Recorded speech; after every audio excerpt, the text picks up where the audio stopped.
हरे कृष्णा। नमस्ते दोस्तों। आज कहते हैं भगवान भक्त के अधीन होते हैं। आज एक ऐसी ही भक्त की कहानी हम सुनेंगे जिनकी रक्षा स्वयं श्री हरि विष्णु का सुदर्शन चक्र करता है। तो आइए जानते हैं राजा अम्बरीश के बारे में। 9वें स्कंद में श्रीमद् भागवतम के पवित्र पाठ अम्बरीशोपाख्यानम से उत्पत्ति, जिसे व्यास मुनि ने सुनाया था। अम्बरीश महाराज की कहानी अपने आप में ही बहुत अनोखी और खास है। खास कह सकते हैं। ना तो अतीत में ना ही वर्तमान में ऐसी कोई घटना हुई जो इस घटना के बहुत करीब हो जाए। वह एक व्यक्ति भगवान के प्रति अपनी दृढ़ भक्ति के बल पर किसी ब्रह्म ऋषि के श्राप से बच गया हो। ब्रह्म ऋषि के श्राप से वैसे तो कोई बचता नहीं। ब्रह्म ऋषि कोई साधारण व्यक्ति नहीं होते। वह तो जिसने अपनी भौतिक और मनोवैज्ञानिक सांसारिक सीमाओं पर विजय प्राप्त की है और अपनी अंतहीन ध्यान शक्ति के साथ जीवित रहते हैं और मोक्ष प्राप्त करते हैं। ब्रह्म ऋषि द्वारा बोला गया वचन कण कण सत्य होता है और अब अपरिवर्तनीय होता है, इसीलिए वे कभी ज्यादा बात नहीं करते। ऐसे ब्रह्म ऋषि जब किसी को श्राप देते हैं तो वह श्रापित मनुष्य हो या देवता हो या देवदूत या दैत्य, उससे कदापि नहीं बच सकता।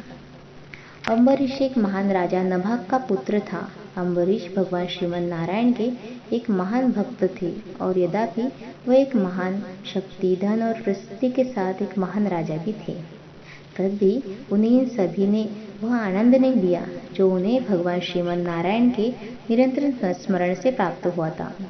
छोटी उम्र से ही अम्बरीश महाराज भगवान नारायण के परम भक्त थे।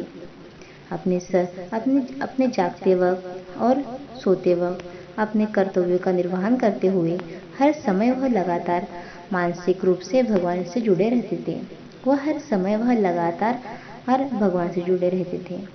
भगवान के प्रति उनकी अपार भक्ति और शुद्ध प्रेम में उन्होंने भगवान श्री हरि को ही हर एक में देखा और इसीलिए हमेशा सभी के साथ बहुत सम्मान और प्रेम से रहते थे और सबकी देखभाल करते थे। राजा अम्बरीश का अपनी सभी इंद्रियों पर पूर्ण नियंत्रण है। अपनी अपार संपत्ति और शक्ति के बावजूद वे अपने कार्य, वचन या कर्म में कभी कठोर या अहंकारी नहीं थे। वह हमेशा भगवान श्री हरि में लीन रहते थे और किसी भी नकारात्मक विचार ने कभी उनके दिल में कदम रखने की हिम्मत भी नहीं की। उन्होंने भोजन करते समय श्री हरि का स्वाद लिया, उन्होंने सांस लेते समय श्री हरि को सूंघा और उन्होंने सूंघते हुए श्री हरि को ही सुना और उन्होंने बोलते हुए श्री हरि कहा। उनका मन और शरीर हमेशा भगवान श्री हरि में विलीन था। अब राजा अम्बरीश ने अपनी पत्नी के साथ एक समय में सबसे शक्तिशाली और पवित्र एकादशी व्रत, जिससे कुछ द्वादश व्रत करने का फैसला लिया। यह व्रत एकादशी व्रत कठोर और पूर्ण उपवास द्वारा किया जाता है, जो दशमी के दिन इनकी शाम से शुरू होता है और पूर्ण एकादशी के दिन जारी रहेगा। यह व्रत इसलिए किया जाता है और स्वयं पर आरोपित किया जाता है ताकि जो व्यक्ति इस एकादशी व्रत को कर रहा है वह जानबूझकर उपवास करके पिछले जन्मों के कुछ पापों से मुक्त हो जाएगा। यह उपवास फिर अगले दिन यानी द्वादशी के दिन नियमित पूजा करके तुरंत बाद दोपहर का भोजन करना पड़ता है। और एक द्वादशी के दिन उपवास छोड़ना पड़ता है। इसे पारणा भी कहते हैं। इस व्रत को सफलतापूर्वक पूरा करने के लिए इससे पारणा को द्वादशी तिथि की समय अवधि के भीतर ही पूरा किया जाता है, मतलब समय में ही ये उपवास छोड़ा जाता है। यह महत्वपूर्ण होता है। अम्बरीश और उनकी समान रूप से समर्पित पत्नी ने इस द्वादशी व्रत को पूरे 1 साल तक करने का फैसला किया। अपने कुल गुरु मतलब परिवार के प्रमुख पुजारी वशिष्ठ महामुनि की अनुमति और आशीर्वाद से उन दोनों ने बहुत ही भक्ति और ईमानदारी से पूरे 1 वर्ष के लिए एकादशी व्रत का पालन किया। जैसे ही यह चल रहा था, भगवान श्री हरि जो उनकी भक्ति से बहुत प्रसन्न थे, वे सतर्क हो गए, क्योंकि भगवान को श्री हरि को भूत, वर्तमान और भविष्य के बारे में सब जानते थे। इसलिए वे जानते थे कि ब्रह्म ऋषि दुर्वासा के रूप में एक बहुत बड़ा खतरा उनके प्रिय भक्त अम्बरीश पर तेजी से आ रहा है। जैसे कि अपने बच्चों पर कोई संकट आ रहा हो, वो माँ बाप को पहले ही पता चलता है। तो भगवान तो भगवान तो हमारे माँ बाप ही है। भगवान के लिए सारे बच्चे समान होते हैं और जैसे अपने भक्तों पर कोई संकट आए तो भगवान दौड़े चले आते हैं, वैसे ही भगवान श्री हरि बहुत सतर्क हुए और सोच रहे थे कि अपने प्रिय भक्त को इस आपदा से कैसे बचा जाए, क्योंकि खतरा कोई सामान्य नहीं था। खतरा एक ब्रह्म ऋषि के रूप में आ रहा था, न किसी अनिष्ट शक्ति या दानव के रूप में, जिसे भगवान श्री हरि बड़ी आसानी से नष्ट कर सकते। लेकिन यह एक ब्रह्म ऋषि थे जो उनके अपने ही भक्त भी थे और एक ब्राह्मण भी थे।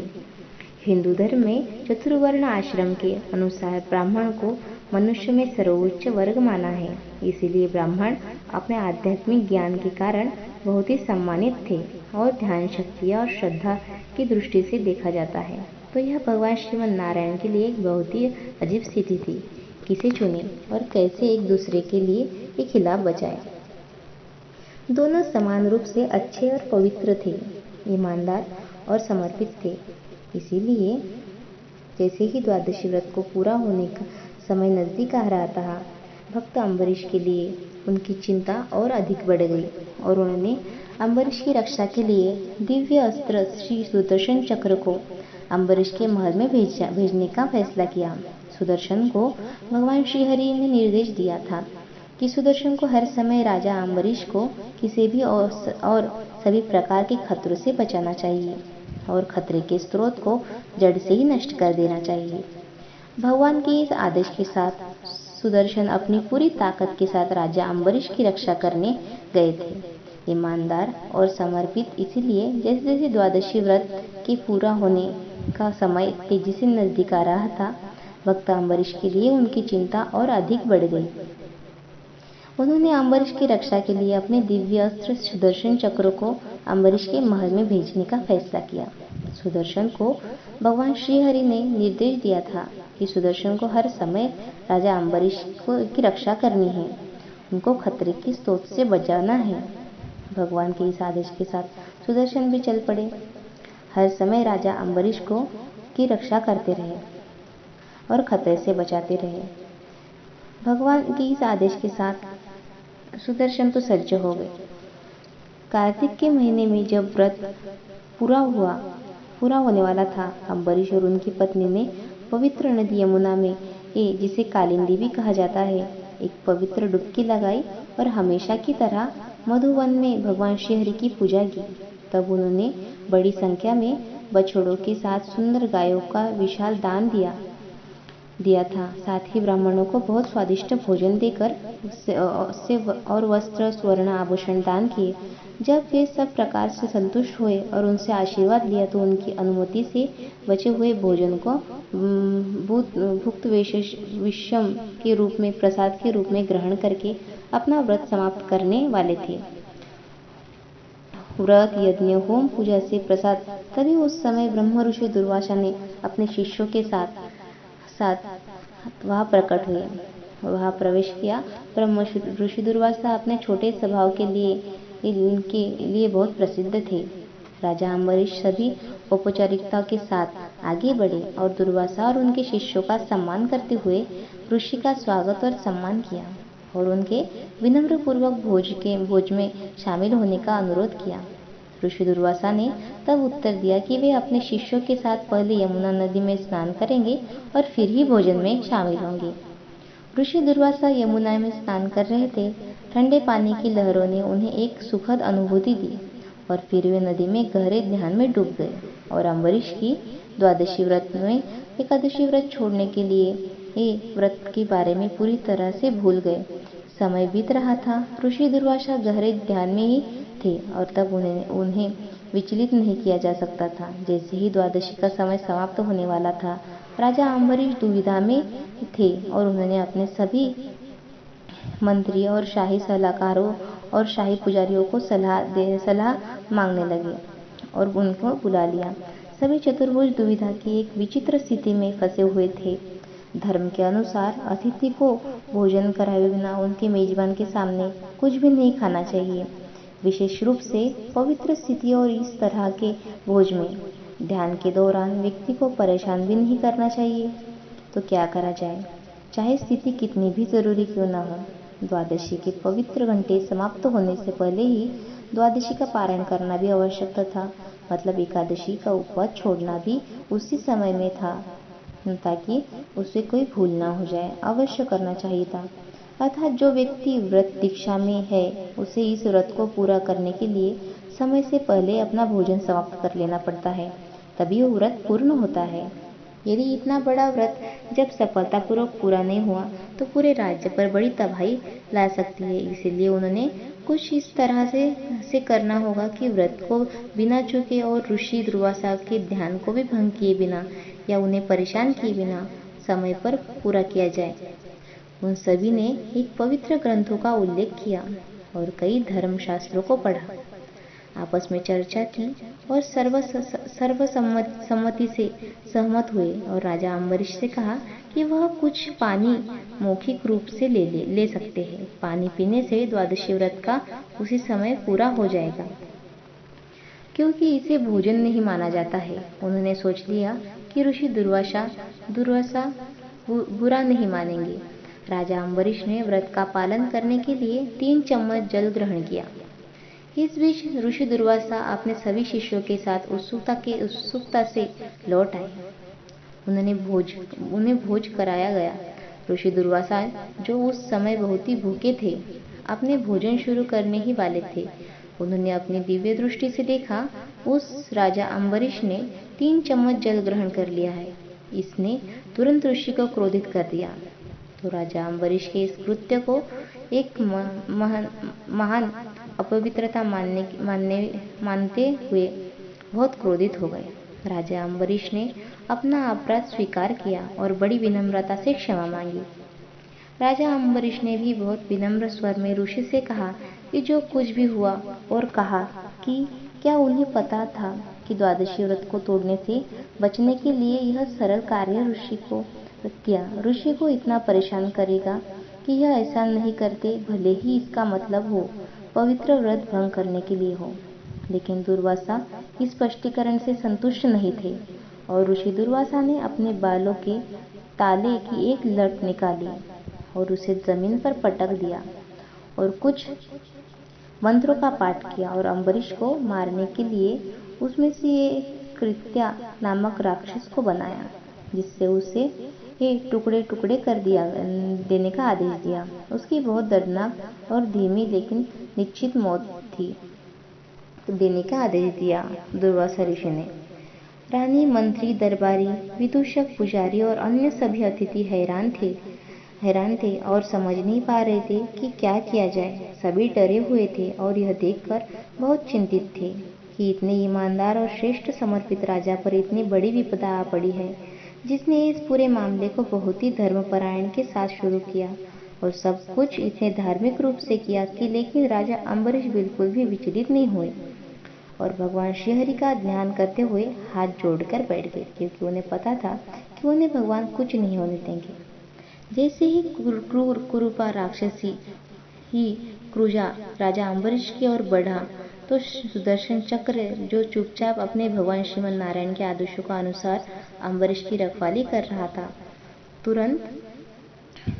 तुरंत आ गया और आध्यात्मिक तेज गति के साथ दुष्ट कृत्या राक्षस को भगा सकता था। क्षण भर में ही उनके राक्षसी के टुकड़े टुकड़े कर दिए और तुरंत ऋषि दुर्वासा का वध करने के लिए उनके पीछा करना शुरू कर दिया, क्योंकि वे राजा अम्बरीश के लिए इस खतरे का निर्माता थे। और जबकि सुदर्शन चक्र को आदेश था कि राजा अम्बरीश पर आने वाली हर संकट को दूर करना चाहिए और संकट जड़ से ही मिटाना चाहिए, सुदर्शन चक्र ऋषि दुर्वासा के पीछे लगे। ऋषि दुर्वासा जान बचाने के लिए दौड़ने लगे और सुदर्शन चक्र उनके पीछे। ऋषि दुर्वासा भागे और देवता के राजा इंद्र के पास पहुंचे। भगवान ब्रह्मा और जगत पिता भगवान शिव सहित देव देवताओं के शरण लेने के लिए गए। संसार में भागे, जैसे दुर्वासा के पास अपनी अलौकिक साधना शक्तियां से समस्त लोकों में जाने की शक्ति थी। सभी उसकी मदद करने से इनकार कर दिया, क्योंकि उसने भगवान श्रीहरि की एक भक्त के खिलाफ पाप किया था। किसी को आश्चर्य हो सकता है कि सुदर्शन ने ऋषि को एक ही बार में मारने के बजाय उनके पीछे क्यों चलना चाहिए चला। लेकिन वह सुदर्शन चक्र था, भगवान श्रीमन नारायण के दाहिने हाथ में शक्तिशाली हथियार था। यह हमेशा धर्म का पालन करता है और धर्म के खिलाफ कभी नहीं जाएगा। धर्म कहता है किसी पर पीछे से हमला नहीं करना चाहिए, या जब कोई अपनी पीठ दिखा रहा हो और अपने जीवन के लिए भाग रहा हो तो इसलिए सुदर्शन चक्र ऋषि दुर्वासा का अनुसरण कर रहे थे। अंत में ऋषि दुर्वासा समझ गए और भगवान श्री हरि के चरणों में गए। भगवान से सुदर्शन चक्र से रक्षा करने के लिए कहा, लेकिन भगवान ने कहा कि वह एक भक्त पराधीन है और अपने भक्तों के स्नेह के बल में पूरी तरह से बंधे हुए हैं। भगवान श्रीहरि ने दुर्वासा जी से कहा कि अब केवल राजा अम्बरीश ही तुम्हारी रक्षा कर सकते हैं। दुर्वासा को पराक्रमी सुदर्शन से बचा सकते हैं। भगवान नारायण ने दुर्वासा को अम्बरीश का सहारा लेने और उनकी क्षमा मांगने के लिए कहा। ऋषि दुर्वासा अंत में अम्बरीश राजा के पास गए और उनके चरणों में गिर गए और राजा अम्बरीश से सुदर्शन चक्र से अपनी जान बचाने के लिए कहे। ऋषि ने कहा, अम्बरीश अभी भी वह विनम्र भक्त थे और यह जानकर बहुत दुखी और परेशान थे कि एक महान ऋषि को इतनी बड़ी पीड़ा और भय से गुजरना पड़ा है। वे भूल गए थे कि उन्हीं ऋषि ने उन्हें शाप दिया है। अम्बरीश को बहुत बुरा लगा कि इतने सम्मानित ऋषि उनके चरणों में गिर पड़े हैं। अम्बरीश ने हाथ जोड़कर प्रार्थना की और कहा कि यदि भगवान श्रीहरि उनकी भक्ति से प्रसन्न है तो यह ऋषि सुदर्शन के भय से मुक्त हो। सुदर्शन को शांत किया गया और वैकुंठ को भगवान श्रीहरि के पास छोड़ दिया गया। वासा ने उन्हें हृदय की गहराइयों से धन्यवाद दिया। दुर्वासा ने अम्बरीश की प्रशंसा की और उनसे भोजन ग्रहण करने के लिए कहा। राजा अम्बरीश, जो भगवान श्रीहरि के एक उत्साही भक्त थे और उनकी भक्ति के लिए परीक्षण किया गया था और उड़ते हुए रंगों के साथ उनकी भक्ति मार्ग के लिए इस परीक्षा को पास किया था, इस प्रकार यह राजा अम्बरीश अमर हो गया और उसका पूरा वंश भी धन्य हो गया। जो एकादशी द्वादशी के दिन इस कथा को पढ़ता है या सुनता है, कहते हैं वह भगवान श्रीमन नारायण को प्रसन्न करते हैं और सभी प्रकार के भय, खतरों और विपत्तियों से मुक्त होकर शांति मिलती है और समृद्धि और धन प्राप्त होता है। इसमें भी महत्वपूर्ण बात यह है कि भगवान के महान भक्त बनेंगे और हमेशा उनकी दिव्य सुरक्षा के अधीन रहेंगे। यह भक्ति की शक्ति और एकादशी व्रत की विशेषता है। तो दोस्तों, मेरी कहानी कैसी लगी? अगर अच्छी लगी हो तो प्लीज़ मेरे चैनल को सब्सक्राइब करें, लाइक करें एंड कमेंट करें।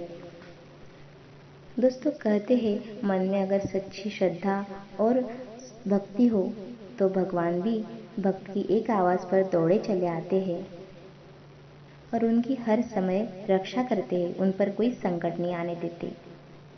तो दोस्तों, मेरे चैनल को सब्सक्राइब ज़रूर करें ताकि मैं आपके लिए और अच्छी वीडियो ला सकूं।